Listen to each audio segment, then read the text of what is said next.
भाई जो गुरु वचन पे डट गे, कट गे फंद 84 के। अब तीसरी दिव्य महाप्रलय, ये तीसरी दिव्य महाप्रलय क्या है? तीसरी दिव्य महाप्रलय कबीर परमेश्वर अल्लाह कबीर का जो बड़ा बेटा है अचिंत, तो कबीर परमेश्वर के आदेश से उनका बेटा अचिंत तीसरी दिव्य महाप्रलय करता है। और तीसरी दिव्य महाप्रलय में नीचे के जितने भी ब्रह्मांड हैं, इस शैतान के काल के 21 ब्रह्मांड और अक्षर पुरुष के 7 संग ब्रह्मांड, इस सारी रचना को समाप्त कर देता है, नष्ट कर देता है, बिल्कुल खत्म कर देता है। यानी सतलोक से नीचे की जितनी भी रचना है वो सारी नष्ट कर दी जाती है तीसरी दिव्य महाप्रलय में।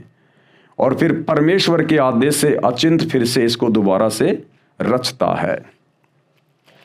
जैसा कि पूर्वोक्त विवरण में पढ़ा कि 70,000 काल यानी शैतान के शिव रूपी पुत्रों की मृत्यु के पश्चात एक ब्रह्म यानी महाशिव की मृत्यु होती है।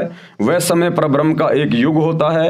इसी के विषय में गीता अध्याय 2 श्लोक 12, अध्याय 4 श्लोक 5 तथा 9 में, अध्याय 10 श्लोक 2 में गीता ज्ञानदाता प्रभु कह रहा है, ये शैतान कहता है कि मेरी भी जन्म मृत्यु होती है, वो इस प्रकार से होती है।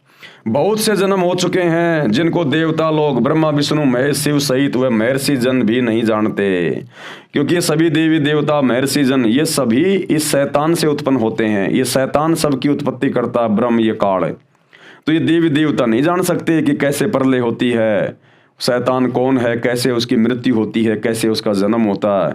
क्योंकि जिस प्रकार अपने बाप की उत्पत्ति को बेटे नहीं बता सकते, वो तो दादाजी बताएगा। तो ये जो ब्रह्म है, जो काल है, ये ब्रह्मा विष्णु महेश का पिता है। तो ब्रह्मा विष्णु महेश अपने पिता की उत्पत्ति के बारे में नहीं जानते। इस ब्रह्म, इस काल शैतान की उत्पत्ति बताएगा सत्य पुरुष परम अक्षर ब्रह्म कबीर देव अल्लाह कबीर, वो बताएगा। तो आज ये सारी की सारी जानकारी जो आपको दिखाई जा रही है, बताई जा रही है, ये अल्लाह कबीर सत्य पुरुष सतगुरु रामपाल जी धरती पे प्रकट हैं, जो सारी की सारी जानकारी दे रहे हैं। तेरे और मेरे बहुत से जन्म हो चुके हैं जिसको देवता लोग ब्रह्मा विष्णु तथा शिव सहित वे महर्षि जन भी नहीं जानते, क्योंकि वे सब मुझसे ही उत्पन्न हुए हैं। कौन कह रहा है? ये शैतान। गीता अध्याय 4 श्लोक 9 में कहा है कि मेरे जन्म और कर्म दिव्य हैं। पर ब्रह्म के एक युग में काल भगवान सदाशिव वाला शरीर त्यागता है तथा पुनः अन्य ब्रह्मांड में अन्य 3 रूपों में विराजमान हो जाता है। ये लीला स्वयं करता है। पर ब्रह्म का एक दिन 1000 युग का होता है, इतनी ही रात्रि होती है। 30 दिन रात का 1 महीना, 12 महीनों का 1 वर्ष तथा 100 वर्ष की परब्रह्म यानी द्वितीय अव्यक्त अक्षर पुरुष की आयु होती है। उस समय परब्रह्म अक्षर पुरुष की मृत्यु होती है। ये तीसरी दिव्य महाप्रलय कहलाती है। तीसरी दिव्य महाप्रलय। तीसरी दिव्य महाप्रलय में सभी ब्रह्मांड तथा अंड जिसमें ब्रह्म यानी शैतान के 21 ब्रह्मांड तथा परब्रह्म यानी अक्षर पुरुष के 7 संग ब्रह्मांड व अन्य असंख्य ब्रह्मांड नाश में आवेंगे। धुंधुकार का शंख बजेगा, सर्व अंड व ब्रह्मांड नाश में आवेंगे, परंतु वह तीसरी दिव्य महाप्रलय बहुत समय उपरांत होवेगी।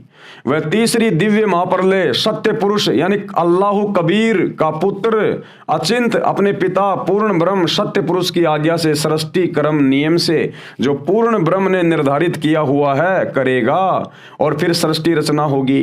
परंतु सतलोक में गए हंस दोबारा जन्म मरण में नहीं आएंगे, परंतु जो आत्माएं वर्तमान में उस अल्लाह कबीर की जो सतगुरु रामपाल जी के रूप में धरती पे प्रकट हैं, जो वर्तमान में इनकी भक्ति करके आजीवन मर्यादा में रह के अपना जन्म मरण का रोग समाप्त करवा लेंगे, सतलोक में बैठा दिए जाएंगे।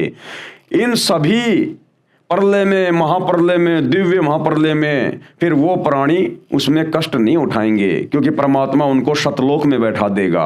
और सतलोक का कभी भी विनाश नहीं होता है, वहां कभी कोई प्रलय महाप्रलय दिव्य महाप्रलय नहीं होती है। वो अविनाशी लोक हैं, वो शाश्वत रहेंगे, सदा सदा रहेंगे। तो क्या कह रहे हैं गुरुदेव? परंतु सतलोक में गए हंस यानी भगत दोबारा जन्म मरण में नहीं आएंगे। इस प्रकार न तो अक्षर पुरुष अर्थात पर ब्रह्म अमर है, न ये काल अर्थात शैतान ब्रह्म अमर है, न ब्रह्मा रजगुण विष्णु सतगुण और शिव तमगुण अमर है। फिर इनके पुजारी यानी इनके भगत कैसे पूर्ण मुक्ति प्राप्त कर सकते हैं? अर्थात कभी नहीं। इसलिए पूर्ण ब्रह्म की साधना करनी चाहिए। इसलिए किसकी साधना करनी चाहिए? पूर्ण ब्रह्म की। भाई जो गुरु बचन पे डट गे, कट गे फंद 84 के, कट गे फंद 84 के, कट गे फंद 84 के।